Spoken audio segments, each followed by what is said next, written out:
नमस्कार दोस्तों, स्वागत है आपके YouTube चैनल एग्जाम स्टडी में।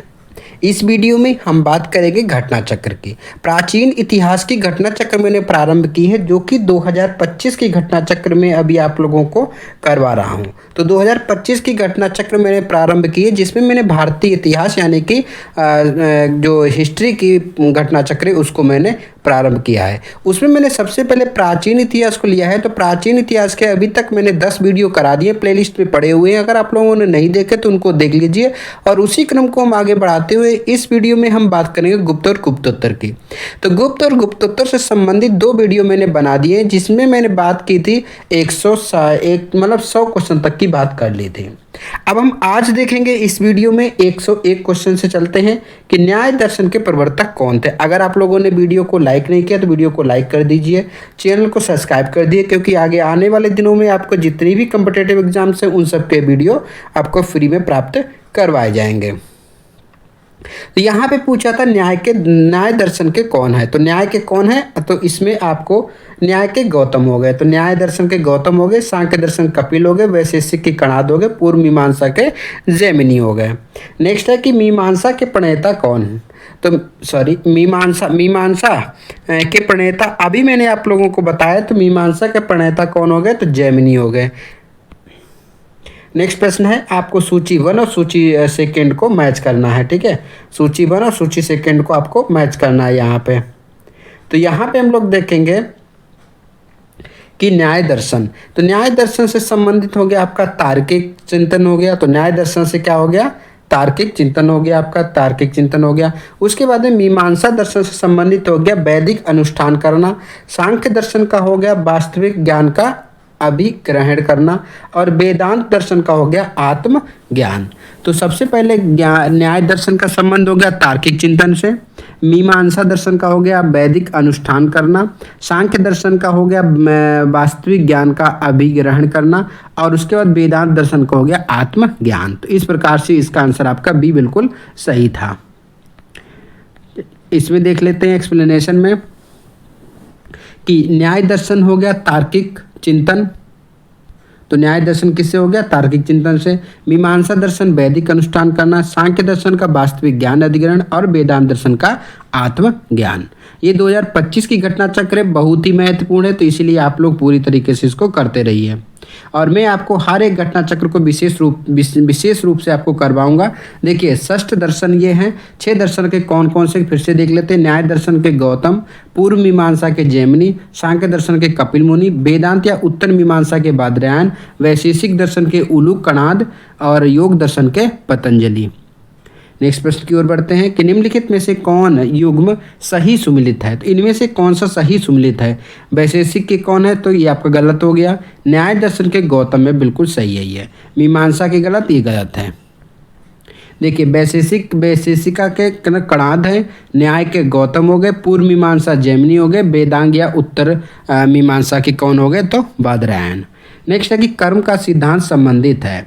तो कर्म का सिद्धांत किससे, तो मीमांसा से संबंधित है। देखिए, एक्सप्लेनेशन भी बहुत ही महत्वपूर्ण है कि कर्म का सिद्धांत मीमांसा दर्शन से संबंधित है। इसे पूर्व मीमांसा, कर्म मीमांसा या धर्म मीमांसा भी कहते हैं। मीमांसा के प्रखर आचार्य कुमारिल भट्ट को जिनकी गणना भारतीय दर्शन के मूर्धन्य आचार्यों में की जाती है, और उन्होंने अपने प्रमुख तर्कों से बौद्ध धर्म तथा दर्शन का खंडन करके वैदिक धर्म और दर्शन की पुनः प्रतिष्ठा की पूर्व मीमांसा और वेदांग के बीच श्रृंखला माना जा सकता है। तो ये इन्होंने कहा था। नेक्स्ट है कि 106 नंबर प्रश्न है कि निम्न में से किस दर्शन का मत है कि वेद शाश्वत सत्य हैं। तो किनका कहना है कि वेद जो है वो शाश्वत सत्य है, तो मीमांसा दर्शन का कहना है कि जो वेद है वो शाश्वत सत्य है। देखिए, इसका एक्सप्लेनेशन देख लेते हैं कि मीमांसा दर्शन वेद को शाश्वत सत्य मानता है। पूर्व मीमांसा दर्शन में वेद के कर्मकांड भाग पर विचार किया गया, और उत्तर मीमांसा में वेद के ज्ञान कांड भाग पर विचार किया गया था। नेक्स्ट प्रश्न है कि अपूर्व का सिद्धांत संबंधित है। तो अपूर्व का सिद्धांत मीमांसा से संबंधित है। अपूर्व का सिद्धांत मीमांसा दर्शन से संबंधित है। मीमांसा दर्शन में एक अदृश्य शक्ति की कल्पना की गई है, और जो कर्म और उसके परिणाम के बीच एक अलौकिक कड़ी है, वह इसे अपूर्व कहता है। अपूर्व का शाब्दिक अर्थ होता है कोई नई वस्तु जो पहले नहीं जानी गई और अथवा जो पहले नहीं था, वो होता है अपूर्व।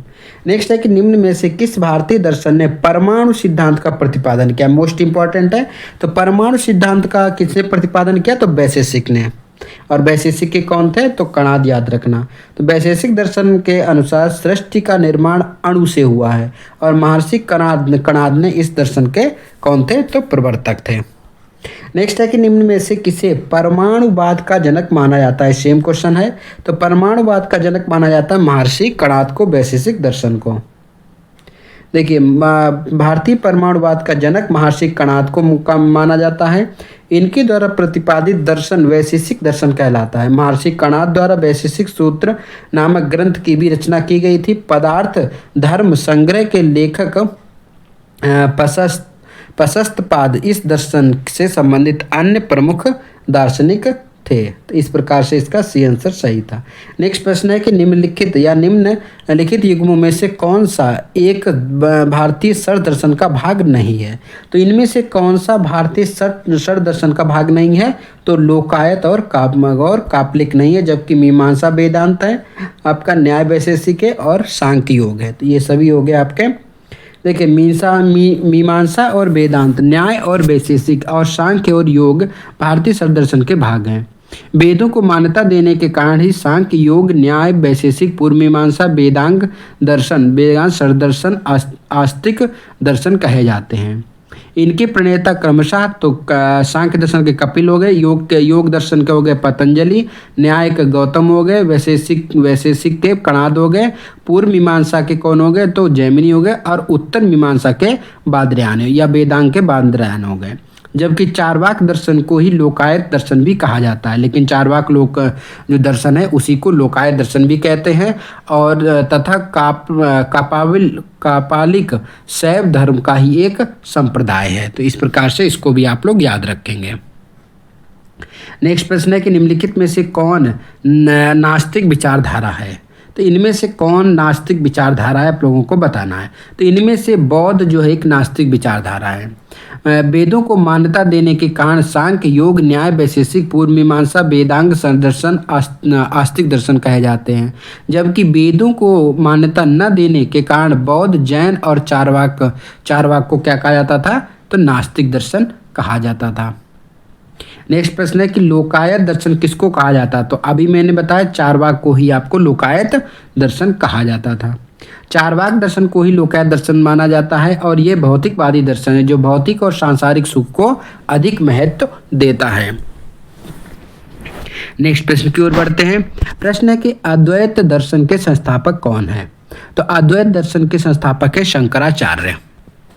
अद्वैत दर्शन के संस्थापक शंकराचार्य हैं और आदि शंकराचार्य ने प्रस्थान त्रय यानी उपनिषद, ब्रह्मसूत्र और भगवत गीता पर भाष्य लिखकर अद्वैतवाद का समर्थन किया। ब्रह्मसूत्र पर उनका भाष्य ब्रह्मसूत्र भाष्य कहलाया। तो ये किसका, तो शंकराचार्य का। नेक्स्ट प्रश्न की ओर बढ़ते हैं। अगर आप लोगों को वीडियो अच्छा लग रहा है, वीडियो को लाइक कर दीजिए, चैनल को सब्सक्राइब कर दीजिए, क्योंकि आगे आने वाले दिनों में आपको बीपीएससी से संबंधित या फिर आरएस यानी आरपीएससी से संबंधित, एमपीपीएससी से संबंधित, यूपीपीसीएस से संबंधित सभी वीडियो आपको प्राप्त होंगे। चाहे वो करेंट अफेयर हो, चाहे वो स्पेशल हो, स्पेशल इन द सेंस जैसे बिहार स्पेशल हो, तो एक ही वीडियो में मैं आपको बिहार स्पेशल पूरा करवा दूंगा। और साथ साथ में अगर यूपी स्पेशल का भी वीडियो चाहिए तो आप कमेंट बॉक्स में लिखिए, तो यूपी स्पेशल का भी एक ही वीडियो में आपको पूरा कवर करवा दूंगा। इसी प्रकार से राजस्थान पीसीएस है यानी उससे संबंधित भी है, वो भी आपको वीडियो जल्द ही प्राप्त हो जाएगा। चलते हैं नेक्स्ट प्रश्न की ओर। शंकर के दर्शन को कहा जाता है। तो शंकर यानी शंकराचार्य, शंकर का संबंध किससे है, शंकराचार्य का अद्वैतवाद। अद्वैतवाद के सिद्धांत के प्रतिपादक कौन थे, शंकराचार्य। नेक्स्ट है कि प्रच्छन्न बौद्ध किसे कहा जाता है। तो प्रच्छन्न बौद्ध भी शंकर या शंकराचार्य को ही कहा जाता है, प्रच्छन्न बौद्ध। शंकर या आदि शंकराचार्य अद्वैत दर्शन के प्रणेता तथा हिंदू धर्म के प्रख्यात दार्शनिक थे। बौद्ध धर्म की कई संकल्पनाओं को अपने दर्शन में शामिल करने के कारण उन्हें प्रच्छन्न बौद्ध की संज्ञा दी गई थी। नेक्स्ट प्रश्न की ओर बढ़ते हैं कि निम्नलिखित में से अद्वैत वेदांत के अनुसार किसके द्वारा मुक्ति प्राप्त की जा सकती है। तो किसके द्वारा मुक्ति प्राप्त की जा सकती है? तो ज्ञान के द्वारा मुक्ति प्राप्त की जा सकती है। ये था वेदांत दर्शन है अद्वैत वेदांत के अनुसार। देखिए, अद्वैत वेदांग में ज्ञान मार्ग को मोक्ष का साधन स्वीकार किया गया। उसकी मान्यता है कि केवल ज्ञान से ही मुक्ति मिलती है, ज्ञानादेव मुक्ति, ज्ञान के अभाव में मुक्ति संभव नहीं है। उल्लेखनीय है कि अद्वैत वेदांग में सभी लोग ज्ञान मार्ग के अधिकारी नहीं हैं। ज्ञान मार्ग का अधिकारी केवल वही है जो चतुष्टय यानी नित्य वस्तु विवेक, यह मूत्रार्थ भोग विराग या शब्द ये इस प्रकार से युक्त है, जबकि विशिष्टाद्वैतवाद दर्शन भक्ति मार्ग का मोक्ष का साधन मानते हैं। तो विशिष्टाद्वैतवाद जो दर्शन है वो भक्ति मार्ग को ही मोक्ष का साधन मानते हैं। नेक्स्ट है कि विशिष्ट अद्वैत सिद्धांत के संस्थापक कौन है? तो वही विशिष्टाद्वैतवाद कौन है? तो रामानुजाचार्य इसके होंगे विशिष्टता को। राम कैसे थे? तो विशिष्ट थे। तो इसी प्रकार से राम को आप यहाँ से याद करने की ट्रिक है कि रामानुजाचार्य तो विशिष्ट द्वैतवाद के सिद्ध प्रतिपादक थे या संस्थापक थे। नेक्स्ट प्रश्न की ओर बढ़ते हैं। सबसे पहले इसका एक्सप्लेनेशन देख लेते हैं, थोड़ा सा बड़ा है तो इसलिए इसको देखना जरूरी है। देखिए, भक्ति आंदोलन के प्रमुख संतों में रामानुजाचार्य जो का स्थान महत्वपूर्ण है। तो रामानुजाचार्य का स्थान महत्वपूर्ण है। ये सगुण ईश्वर में विश्वास करते थे तथा भक्ति को मोक्ष प्राप्त करने का साधन मानते थे। इन्होंने विशिष्ट अद्वैत यानी विशिष्टाद्वैत सिद्धांत का प्रतिपादन किया। रामानुजाचार्य का विशिष्ट अद्वैत दर्शन शंकराचार्य के अद्वैत दर्शन के विरोध में एक प्रतिक्रिया है। शंकराचार्य ने ब्रह्म को सत्य और जगत को मिथ्या बताया है, जबकि रामानुजाचार्य के अनुसार जीव आनंदमय, स्वयं प्रकाशमय और वैशिष्ट्यपूर्ण और जगत मिथ्या न होकर सत्य सृष्टि है। मनुष्य भक्ति के द्वारा ईश्वर में तल्लीन हो सकता है। तो इसी प्रकार से ये आंसर सही था। और जबकि वल्लभाचार्य को शुद्ध अद्वैतवाद तथा माधवाचार्य को द्वैतवाद का दार्शनिक मत का प्रतिपादक किया था। नेक्स्ट है कि निम्नलिखित में से किसका संबंध वेदांत दर्शन से नहीं है? यहाँ पे पूछ रहा है वेदांत दर्शन से संबंधित नहीं है। तो शंकराचार्य का है, रामानुजाचार्य का है, माधव का है, जबकि अभिनव गुप्त का कोई भी वेदांत से संबंधित नहीं है। वेदांत दर्शन को भारतीय विचारधारा के पराकाष्ठा माना जाता है। वेदांत का शाब्दिक अर्थ है वेद का अंत, वैदिक विचारधारा की पराकाष्ठा। वेदांग दर्शन के 3 आधार है, उपनिषद, ब्रह्मसूत्र और भगवद गीता।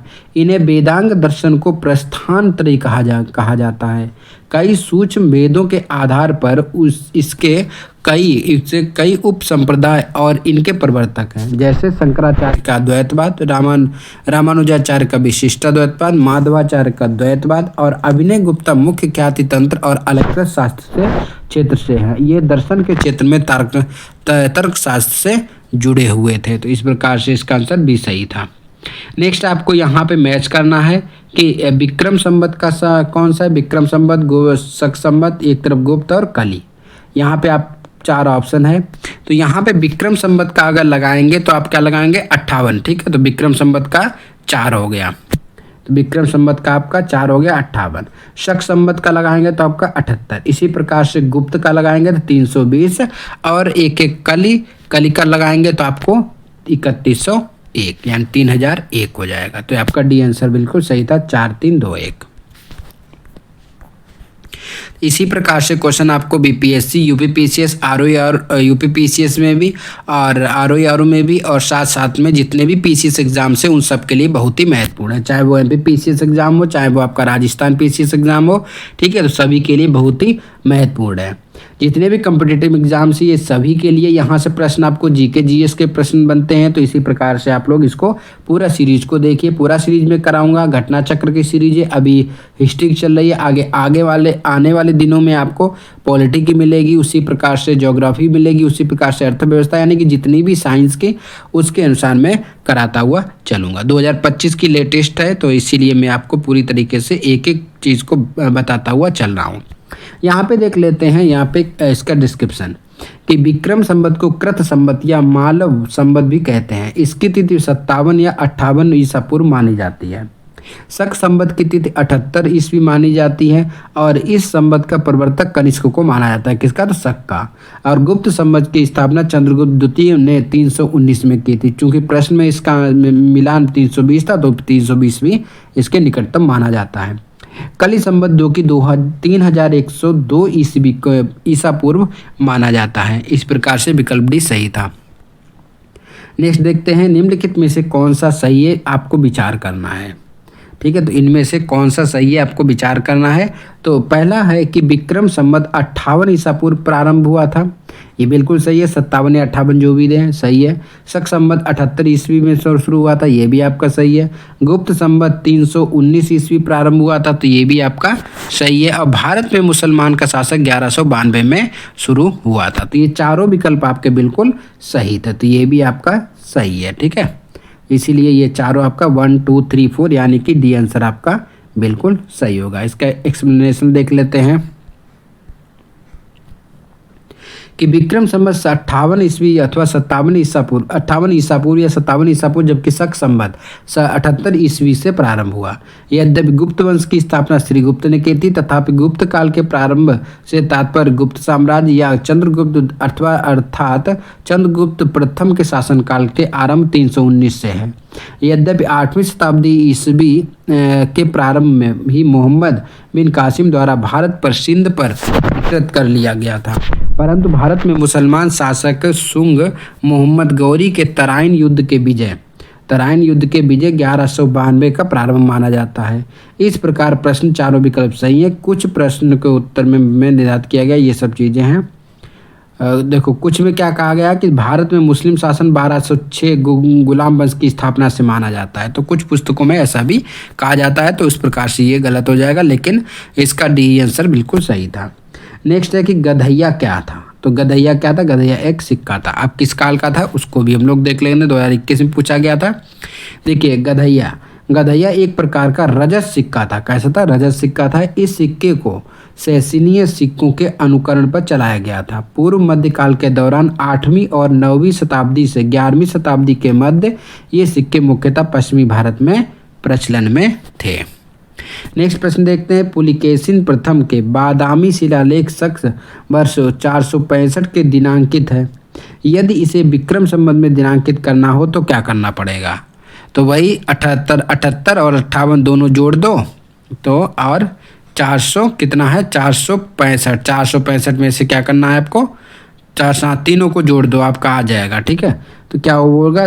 तो इसका आंसर होगा शक संवत 78 ईस्वी माना जाता है। विक्रमी संवत 57-58 ईसा पूर्व माना जाता है। अतः पुलिकेशिन प्रथम के बादामी शिलालेख में विक्रम संवत से दिनांकित करने के लिए हमें 465 प्लस 78 प्लस 58 को जोड़कर 601 इसका सही आंसर होगा, 601 विक्रमी संवत। नेक्स्ट है कि मालव संवत किसे इस नाम से जाना जाता है? अभी बताया था कृत संवत को या विक्रमी संवत को। विक्रमादित्य प्राचीन भारत में एक प्रसिद्ध सम्राट माने जाते हैं, जिन्होंने 57-58 ईसा पूर्व विक्रम संवत या विक्रम कैलेंडर की स्थापना की थी। विक्रम संवत को कृत संवत या मालव संवत भी के रूप में जाना जाता है। भारत में ग्रेगोरियन कैलेंडर के साथ शक संवत और विक्रम संवत का भी प्रयोग किया जाता है। नेक्स्ट है कि एक चालुक्य अभिलेख की तिथि अंकन में शक संवत का वर्ष 556 मिला हुआ है। इसके किसके तुल्य होगा? तो 556 और प्लस 78 कितना हो जाएगा? 634 के तुल्य होगा। इस प्रकार से आपका आंसर इसका 634 ही सही होगा। नेक्स्ट है कि पुराणों के अनुसार चंद्रवंशीय शासकों का मूल स्थान है। तो पुराणों के अनुसार चंद्रवंशीय जो शासक थे उनका मूल स्थान कहाँ है? तो उनका मूल स्थान है प्रतिष्ठानपुर। पुराणों के अनुसार चंद्रवंश यानी सोमवंश क्षत्रिय वर्ण के मूल वंशों में से एक था। चंद्रवंशी शासकों का मूल स्थान त्रेता युग में प्रयाग था, परंतु प्रलय के पश्चात द्वापर युग में चंद्रवंशी संवारन ने प्रतिष्ठानपुर वर्तमान झूसी प्रयागराज में अपनी राजधानी स्थापित की थी। नेक्स्ट है कि मौखरी शासकों की राजधानी थी। तो मौखरी शासकों की राजधानी कन्नौज थी। मौखरी गुप्तों के सामंत थे। तो मौखरी किसके थे सामंत थे? गुप्तों के सामंत थे, जो मूलतः गया के निवासी थे। मौखरी वंश के शासकों ने अपनी राजधानी कन्नौज बनाई। इस वंश के प्रमुख शासक हरिवर्मा, आदित्य वर्मा, ईशान वर्मा, सौर वर्मा और ग्रह वर्मा थे।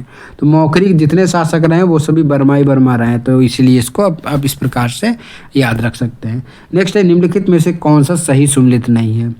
ईश्वर वर्मन जौनपुर प्रस्तर अभिलेख बिल्कुल सही है। ईशान वर्मन हराहा पाषाण अभिलेख ये भी सही है। जीवित गुप्त सेकेंड देव बर्मन तो ये भी सही है, जबकि सर्व बर्मन जो कि गया ताम्रपत्र है तो ये आपका गलत होगा। देखो, सर्व बर्मन का ताम्र मुद्रा अभिलेख असीरगढ़ के प्राप्त हुआ, ना कि गया में, तो असीरगढ़ इसका सही आंसर होता।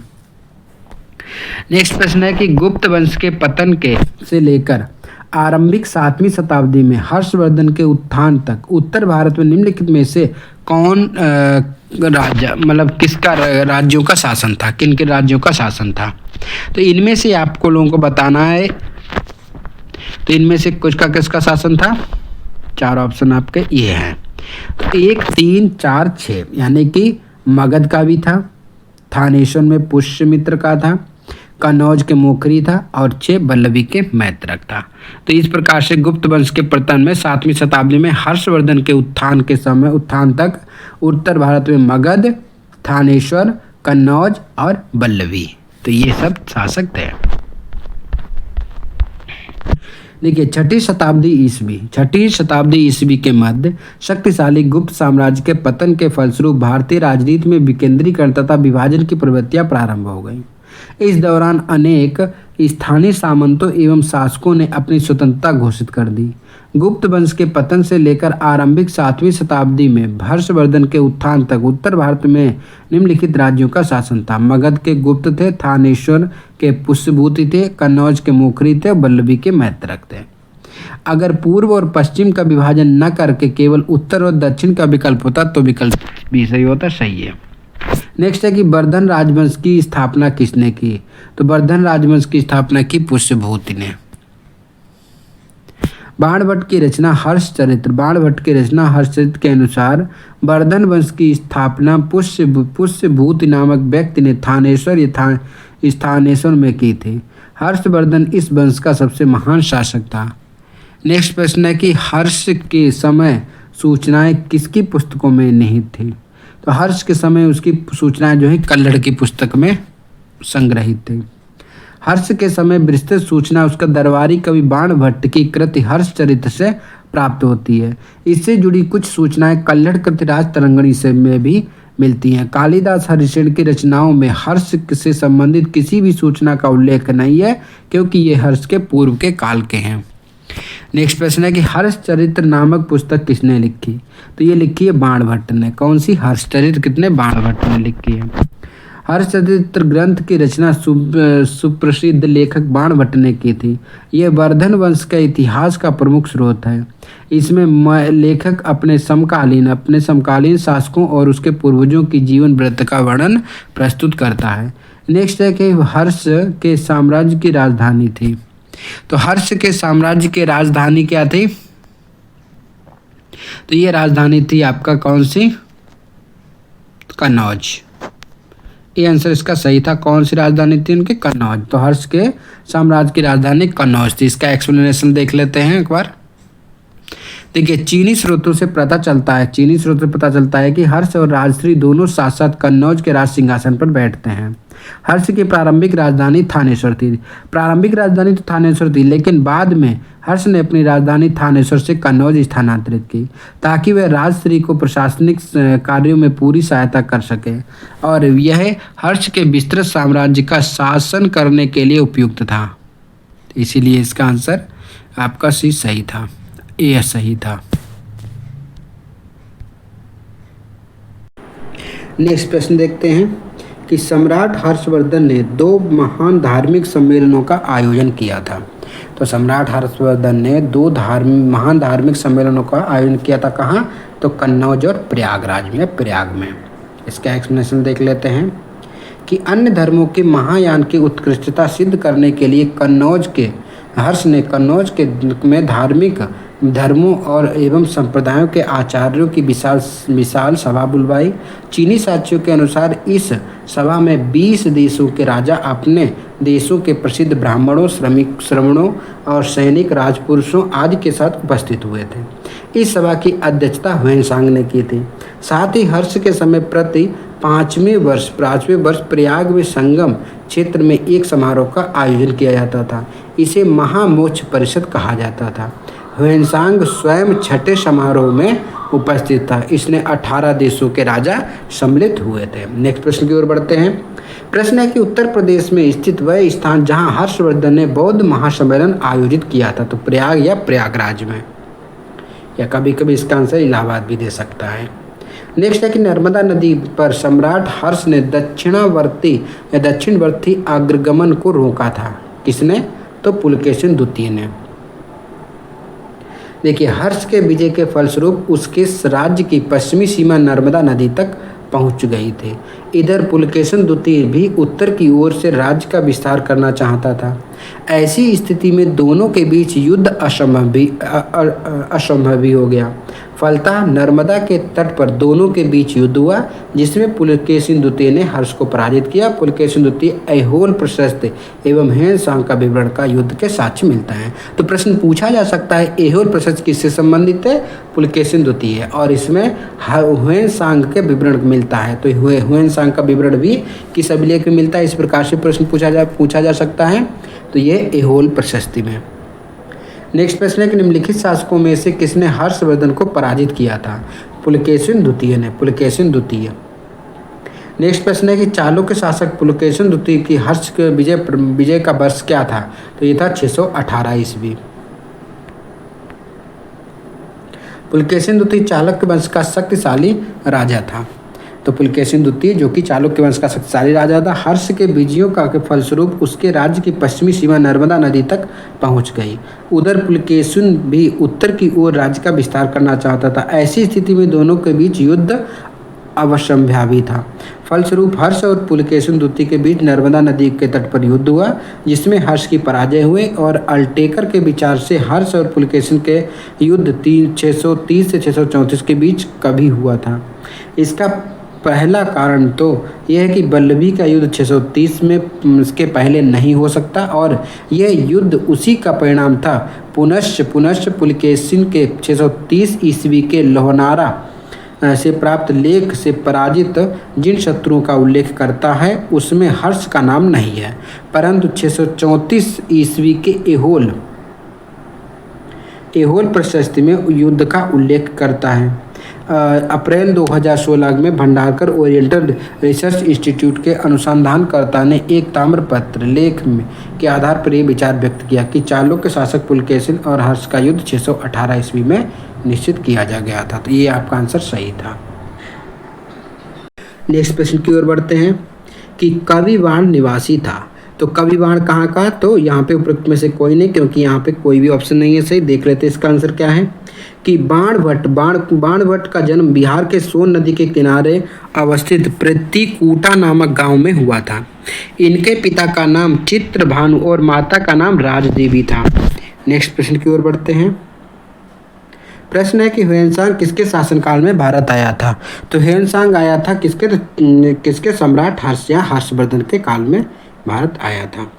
देखिए, हर्षवर्धन के समय में सर्वप्रमुख घटना चीनी यात्री ह्वेनसांग के भारत के आगमन की थी।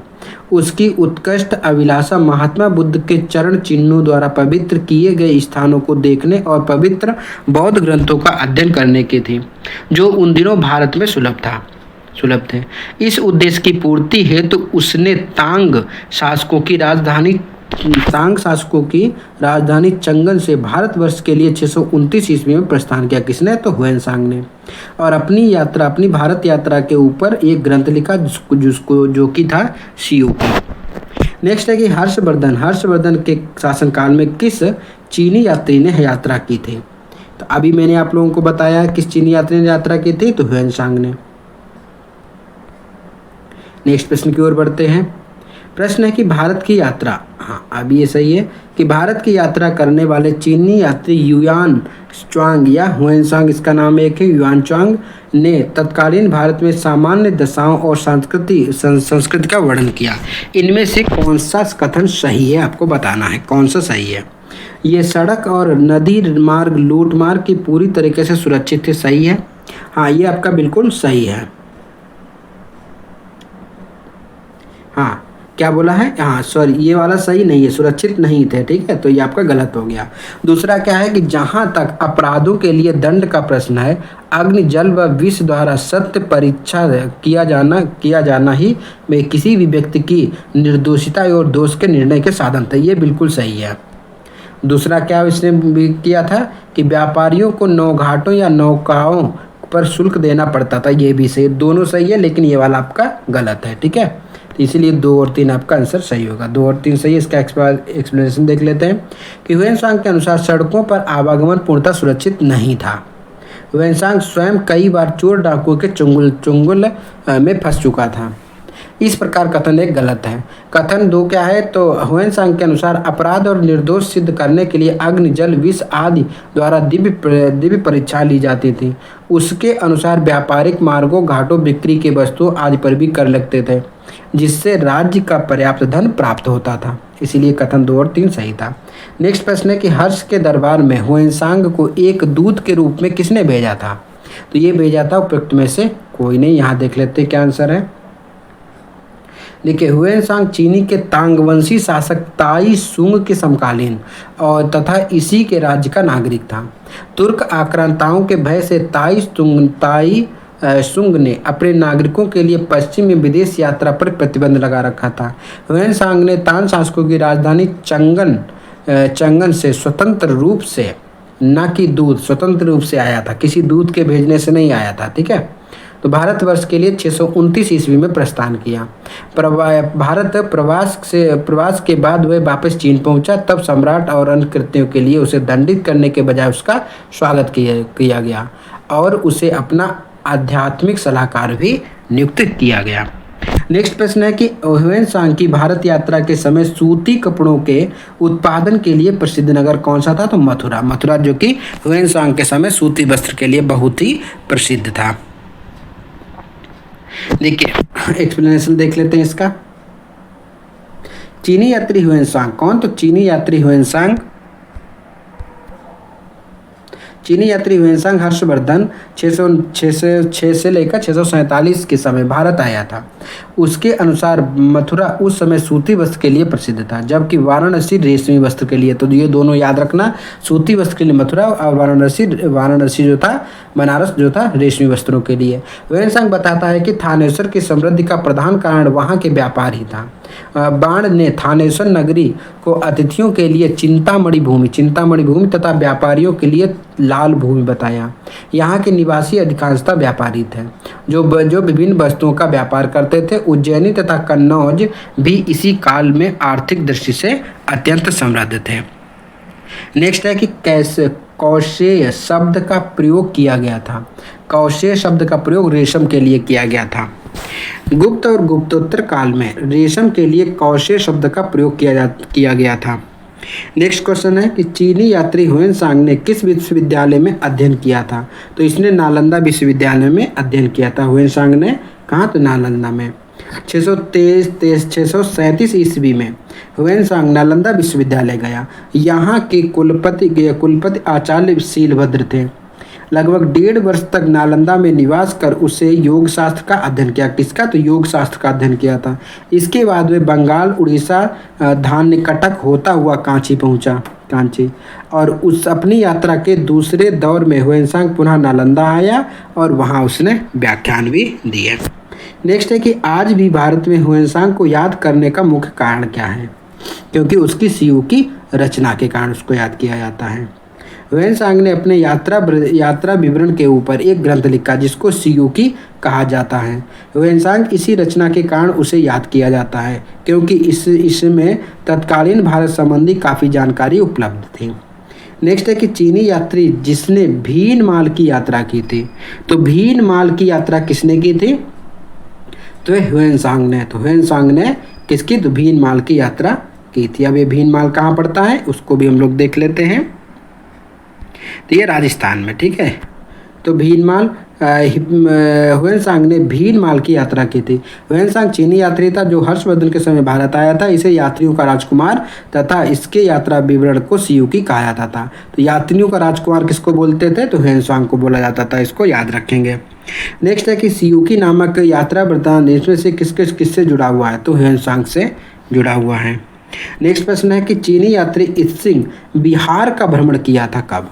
तो चीनी यात्री इत्सिंग ने बिहार का भ्रमण किया था। इसमें से आंसर में कोई नहीं है, क्योंकि चीनी यात्री इत्सिंग 671 से 695 ईस्वी में का वह एक युवक था जो उसने 37 बौद्ध सहयोगियों के साथ बौद्ध धर्म के अवशेषों को देखने की इच्छा पाश्चात्य विश्व का भ्रमण करने का निश्चय किया।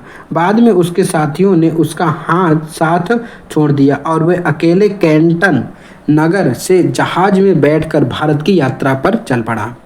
वह दक्षिण के समुद्री मार्ग से होकर भारत आया और सुमत्रा होता हुआ चीन वापस लौट गया। तो ये था किसका? तो इत्सिंग कब का काल है इसका? 671 से 695, जो कि आपको चारों ऑप्शन में नहीं था, तो इसीलिए इसका आंसर डी माना था।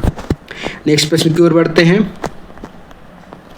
प्रश्न है कि निम्नलिखित में से कौन उपवाक्य उत्तर हर्षकालीन स्रोतों में प्रायः उल्लिखित हुंडी के स्वरूप की परिभाषा बताता है? तो हुंडी बताता है विनिमय पत्र को, विनिमय पत्र को हुंडी। इसका एक्सप्लेनेशन देख लेते हैं कि भारत में साख पत्रों के प्रचलन बहुत प्राचीन है तथा इसे हुंडी कहा जाता है। व्यापार में माल का क्रय और विक्रय नगद और उधार पर किया जाता था। यदि माल क्रय और विक्रय नगद होता था तो ऐसी स्थिति में भुगतान तत्काल कर दिया जाता था। दूसरी तरफ यदि व्यापार उधार लेन देन करता है और सौदों का मूल्य तुरंत न चुकाकर भविष्य में चुकाता है तो ऐसी स्थिति में भावी भुगतान की समस्या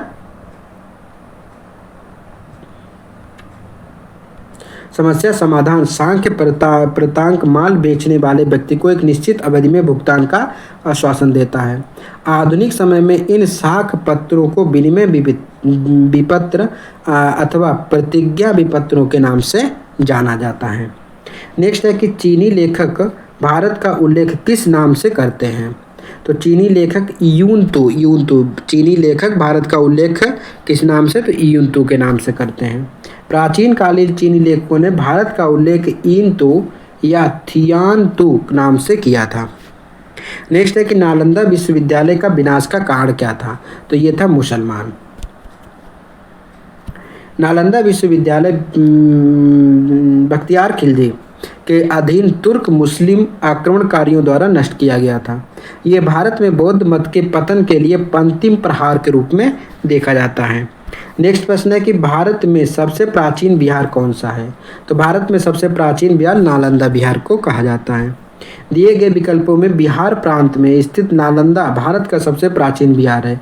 कुमारगुप्त प्रथम के कार्यकाल में नालंदा स्थित विश्वविद्यालय अस्तित्व में आया था। तो नालंदा विश्वविद्यालय की किसने किया था? तो कुमारगुप्त ने इसकी स्थापना की थी। इस प्रकार आप लोग याद रखेंगे।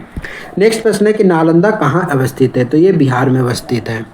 आप लोगों ने चैनल को सब्सक्राइब नहीं किया, सब्सक्राइब कर लीजिए और वीडियो को लाइक कर लीजिए। अगर वीडियो अच्छा लग रहा है तो वीडियो को लाइक जरूर कीजिए, अधिक से अधिक लोगों को शेयर भी करते रहिए।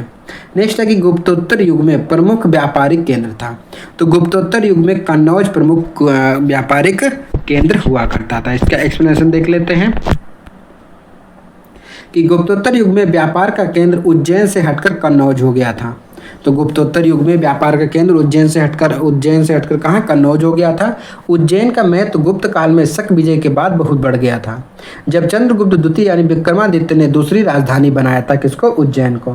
गुप्तोत्तर काल में हर्ष ने कन्नौज को थानेश्वर के स्थान पर अपनी राजधानी बनाया और कन्नौज गंगा यमुना के दोआब में स्थित होने तथा महत्वपूर्ण व्यापारिक स्थल होने के कारण 3 शक्तियों पाल, प्रतिहार और राष्ट्रकूट के आकर्षण का केंद्र भी बना था। नेक्स्ट प्रश्न देखते हैं। प्रश्न है कथन और कारण। तो कथन है सामंतवाद का विकास गुप्तोत्तर काल की कृषक संरचना की प्रमुख विशेषता थी। हाँ, तो ये बिल्कुल सही होगा कि सामंतवाद का विकास गुप्तोत्तर काल की कृषक संरचना की प्रमुख विशेषता थी। सही था, सही हो गया। कारण क्या है कि इस काल में भूस्वामी, मध्यस्थ वर्ग और आश्रित कृषक वर्ग अस्तित्व में आया था। हाँ, बिल्कुल सही है, दोनों कथन और कारण दोनों सही है और दोनों व्याख्या भी ठीक है, इसकी व्याख्या भी है, तो इसीलिए इसका ए आंसर आपका सही हो जाएगा। नेक्स्ट प्रश्न की ओर बढ़ते हैं। प्रश्न एक निम्नलिखित पर विचार कीजिए, इनमें से कौन सा कथन सही है, पहले वो देखना है। चीनी यात्री फायान ने कनिष्क द्वारा आयोजित की गई चतुर्थ महान बौद्ध परिषद में भाग लिया था, तो ये गलत हो गया। ये तो आपका कनिष्क के शासनकाल में था ही नहीं, तो ये गलत हो गया। चीनी यात्री हुएनसांग हर्ष से मिला और उसे बौद्ध धर्म का प्रतिरोधी बताया, नहीं, प्रतिरोधी नहीं बताया, तो ये भी आपका गलत, ना तो एक सही ना तो दो सही, दोनों गलत हो गए। देखिए, चीनी तीर्थयात्री फायान गुप्त वंश शासन चंद्रगुप्त द्वितीय के शासनकाल में आया था, ना कि हर्ष के यानी कनिष्क के शासनकाल में, यानी कि द्वितीय के शासनकाल में आया था। उसने भारत में विभिन्न स्थानों की यात्रा की। चीनी तीर्थयात्री हुएनसांग ने 629 में तांग शासक की राजधानी चंगन से भारतवर्ष के लिए प्रस्थान किया और हर्ष हुएनसांग से मिलने के बाद उसे बौद्ध धर्म का महायान शाखा का राजश्रय प्रदान किया गया तथा वह बौद्ध धर्म बन गया, यानी बौद्ध धर्म को स्वीकार कर लिया, बौद्ध बन गया था। नेक्स्ट प्रश्न की ओर बढ़ते हैं। प्रश्न है कि फायान का कथन है, इसमें दो, कौन सा कथन सही है बताना है। फायान एक चीनी तीर्थ यात्री था जो हर्षवर्धन के शासनकाल में भारत आया था, बिल्कुल गलत है। फायान आया था चंद्रगुप्त द्वितीय यानी कि विक्रमादित्य के शासनकाल में। दूसरा है कि हुएनसांग एक चीनी बौद्ध भिक्षु था जिन्होंने चंद्रगुप्त द्वितीय के शासनकाल में दौरा किया था, तो ये भी आपका गलत है, बिल्कुल ही गलत है, ठीक है। तो हुएनसांग आया था हर्षवर्धन के काल में, ना कि चंद्रगुप्त द्वितीय काल में, तो दोनों यहाँ पे गलत हो जाएंगे, यानी कि आपका ये हो जाएगा डी आंसर इसका सही होगा। देखिए, गुप्त शासक चंद्रगुप्त द्वितीय विक्रमादित्य के शासनकाल में फायान नामक चीनी यात्री भारत आया था। इसके द्वारा दिए गए वर्णन के आधार पर तत्कालीन भारत की सांस्कृतिक धार्मिक आदि दशा का वर्णन प्राप्त होता है। हर्षवर्धन के शासनकाल की प्रमुख घटना चीनी यात्री हुएनसांग युआनचुआंग के भारत आगमन की है। इसके द्वारा लिखे गए ग्रंथ सियूकी के तत्कालीन भारत के राजनीतिक, धार्मिक, सांस्कृतिक आदि दशा का वर्णन मिलता है, इसीलिए एक और दोनों गलत थे। नेक्स्ट प्रश्न देखते हैं, कौन सा सुमिलित नहीं है। फायान, हुएनसांग, इत्सिंग और कौन है, अल मसूदी, इनमें से कुछ प्रॉब्लम है, इसको देख लेते हैं एक बार। फायान का भारत भ्रमण के काल केवल 10 वर्ष यानी 402 से 412 तक रहा है। यहाँ से 402 से 412 तक रहा, जो कि यहाँ पे पहला ही गलत था, ठीक है। फिर उसके बाद देखते हैं, जबकि चीनी, यहाँ थोड़ा छोटा करके देख लेते हैं एक बार, जबकि उसकी चीन की कुल यात्रा की अवधि 399 से 414 तक रही है। हुएनसांग का भारत भ्रमण 629 से 645, हुएनसांग का सही है 629 से 645, और इत्सिंग का समय 671 से 695, 671 से 695 ये भी आपका गलत है। यदि अल मसूदी, हाँ, जबकि अल मसूदी 915 से 916, तो ये भी आपका गलत हो जाएगा। तो 1 और 3 गलत है, तो इसीलिए इसका आंसर भी आपका गलत, तो मतलब स्टार में लगा हुआ है। नेक्स्ट है कि निम्नलिखित पर विचार कीजिए, कौन सा कथन बोल रहा है सही है। तो पहला क्या है, तो इसमें से कौन सा सही है बताना है आप लोगों को कि पहला है कि मुल्तान में सूर्य मंदिर का उल्लेख हुएनसांग, अबू जईद और अल मसूदी तथा अल बरूनी ने किया था। हाँ, बिल्कुल सही है, मुल्तान में सूर्य मंदिर का उल्लेख हुएनसांग ने भी किया, अबू जईद ने भी किया, अल मसूदी ने भी किया और अल बरूनी ने। सांबपुर यात्रोत्सव सूर्य पूजा से संबंधित है, ये भी आपका सही है, सी आंसर बिल्कुल सही है। एक बार एक्सप्लेनेशन देख लेते हैं कि मुल्तान के सूर्य मंदिर का उल्लेख हुएनसांग, अबू जईद, अल मसूदी और अल बरूनी ने किया था। एक और सांबपुर यात्रा दोनों सही थे। नेक्स्ट देखते हैं इसमें कि भारतीय इतिहास के संदर्भ में निम्नलिखित में से कौन सामंती व्यवस्था के अनिवार्य तत्व हैं। तो सामंती व्यवस्था के कौन कौन से अनिवार्य तत्व हैं। पहला है कि अत्यंत सशक्त केंद्रीय राजनीतिक सत्ता और अत्यंत दुर्लभ प्रांतीय अथवा स्थानीय राजनीतिक सत्ता। तो सामंतीकरण हो पाएगा, तो ये सामंती व्यवस्था नहीं कहलाएगी। भूमि के नियंत्रण और स्वामित्व पर अधिक आधारित प्रशासनिक संरचना का उदय। हाँ, ये सही सामंती व्यवस्था से संबंधित है। सामंत तथा उसके अधिपति के बीच स्वामी दास का संबंध था। बिल्कुल सही है, स्वामी और दास का ही था। तो 2 और 3 आपका बिल्कुल सही होगा। इसका एक्सप्लेनेशन देख लेते हैं। देखिए,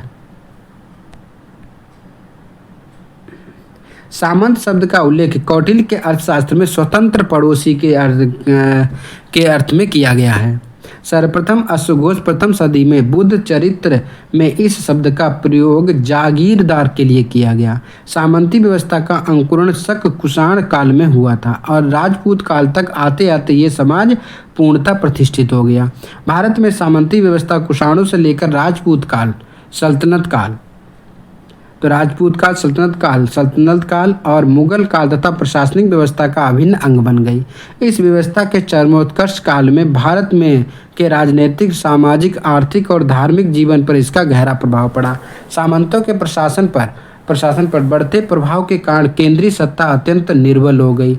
अपनी शक्ति के लिए सम्राट पूर्णतः सामंतों पर ही आश्रित रहने लगे। सामंतवाद के विकास के सामाजिक आर्थिक कारण शक कुषाण युग में स्पष्ट होने लगते हैं। इस समय ग्रामों में ग्रामपतियों का एक संपन्न वर्ग उठ खड़ा हुआ, जिसकी अधीनता में निर्धन किसानों का वर्ग था। इसके साथ ही विदेशी जातियों ने कुलीन शासक वर्ग का स्थान ग्रहण कर लिया। इस प्रकार स्वामी सामंत संबंधों का विकास हुआ। भारतीय सामंती व्यवस्था यूरोपीय सामंती व्यवस्था से क्या है तो भिन्न है।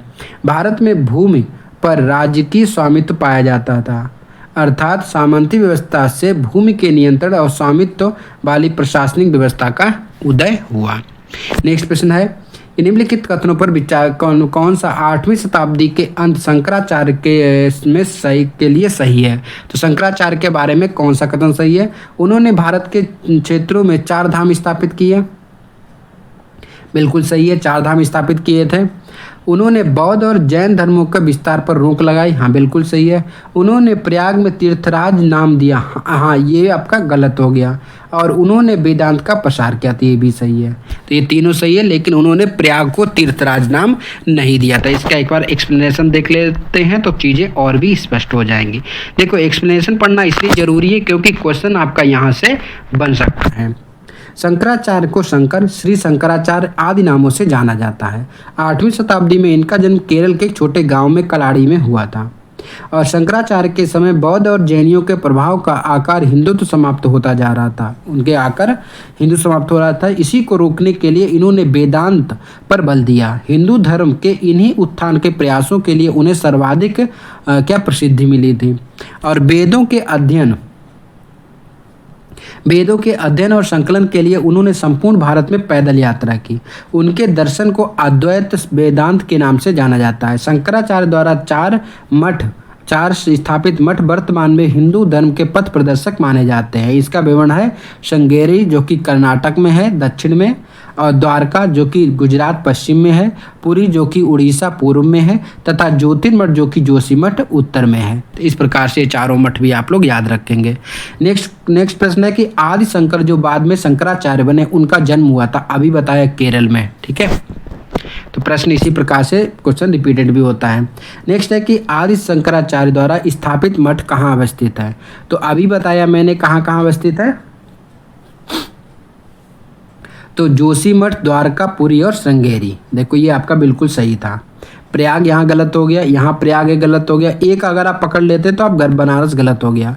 तो जोशीमठ उत्तराखंड में बताया, द्वारका गुजरात में बताया, पुरी उड़ीसा में, श्रृंगेरी कर्नाटक में। नेक्स्ट है कि निम्नलिखित में से कौन सा 4 धाम में सम्मिलित नहीं है। इनमें से कौन सा 4 धाम में सम्मिलित नहीं है। तो मानसरोवर जो कि सम्मिलित नहीं है, पुरी है, उड़ीसा, द्वारका हो गया आपका, और रामेश्वरम हो गया। तो ये सभी 4 धाम में हैं। देखिए, यहाँ देख लेते हैं। 4 धाम में बद्रीनाथ, द्वारका, पुरी, रामेश्वरम आते हैं, जबकि छोटा 4 धाम में उत्तराखंड में स्थित गंगोत्री, यमुनोत्री, केदारनाथ और बद्रीनाथ, ये छोटे 4 धाम के नाम से जाने जाते हैं। और आदि शंकराचार्य द्वारा 4 मठ जो कि उत्तर में ज्योतिर्मठ, उत्तराखंड में, दक्षिण में श्रृंगेरी कर्नाटक में, पूर्व में पुरी जो कि उड़ीसा में, और पश्चिम में द्वारका जो कि गुजरात में।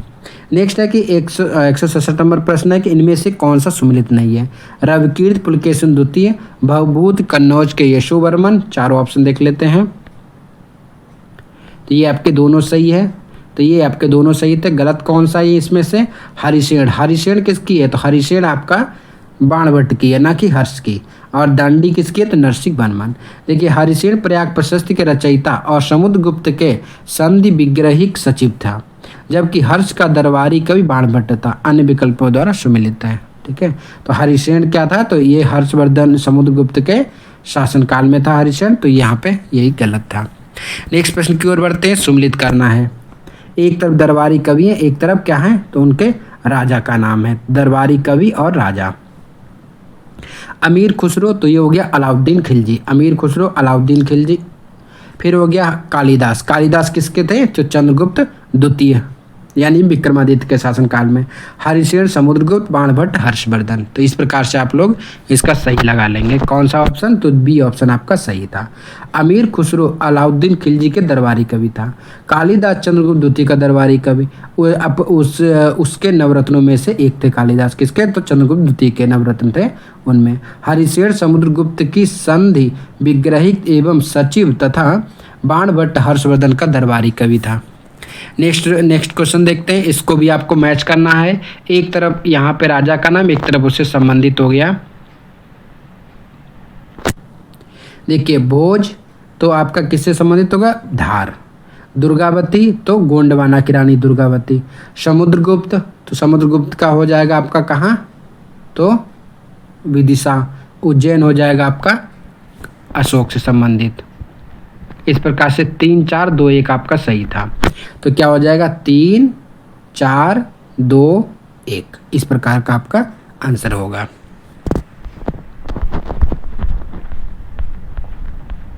देखिए भोज का संबंध धार से था। दुर्गावती देखो भोज के राजा धार के राजा भोज थे। गोंडवाना की रानी दुर्गावती। विदिशा में समुद्रगुप्त। अशोक उज्जैन। तो इस प्रकार से आप लोग इसको याद रखेंगे। नेक्स्ट देखते हैं कि प्रसिद्ध स्थल एक तरफ वर्तमान है, इसको सही सुमिलित है। कौन सा सही सुमिलित है? तो इनमें से आपको केवल भीलसा जो कि मध्य प्रदेश के विदिशा में, विदिशा का नाम था भीलसा पहले। फिर द्वार समुद्रम करना गलत हो गया आपका। ये गिरिनगर, हाँ गिरिनगर आपका गुजरात में, ये भी सही है। थानेश्वर या स्थानेश्वर उत्तर प्रदेश, ये भी आपका सही होना चाहिए। ये भी आपका सही। 1 3 4 1 सेकेंड, इसका आंसर थानेश्वर है। ठीक, स्थानेश्वर है, थानेश्वर नहीं है, सॉरी स्थानेश्वर है जो कि हरियाणा हो गया। ठीक है, ये गलत हो गया। ठीक है, देखो भीलसा हो गया मध्य प्रदेश, द्वार समुद्रम कर्नाटक में, गिरिनगर गुजरात में, स्थानेश्वर है हरियाणा। स्थानेश्वर हरियाणा, अगर थानेश्वर होता तब होता उत्तर प्रदेश। ठीक है, थोड़ा सा मिस्टेक, मतलब यहाँ पे इस प्रकार से क्वेश्चन बनाया है कि लोग कंफ्यूज हो जाए। तो स्थानेश्वर थानेश्वर में आप लोग डिफरेंस याद रखेंगे। अगर आप लोगों को वीडियो अच्छा लगा हो तो वीडियो को लाइक कर दीजिए, अधिक से अधिक लोगों को शेयर कीजिए ताकि ये सभी वीडियो सबको प्राप्त हो सकें। मिलते हैं अगले वीडियो में। अगले वीडियो में हम बात करेंगे नए टॉपिक की बात करेंगे, जिसमें हम आपको बताएंगे प्राचीन भारत में स्थापत्य कला। 10 बजे लाइव क्लास होता है, आप लाइव क्लास से जुड़िए 10 बजे। और साथ में इसके साथ में आपको अगर पीडीएफ चाहिए तो पीडीएफ का टेलीग्राम लिंक है, उसका लिंक मैंने डिस्क्रिप्शन बॉक्स में दे रखा है, वहाँ से आप जुड़ जाइए और आप वीडियो का लिंक भी प्राप्त कर सकते हैं, पीडीएफ भी प्राप्त कर सकते हैं। तो इस प्रकार से मिलते हैं नेक्स्ट वीडियो में। तब तक के लिए धन्यवाद, नमस्कार, जय हिंद।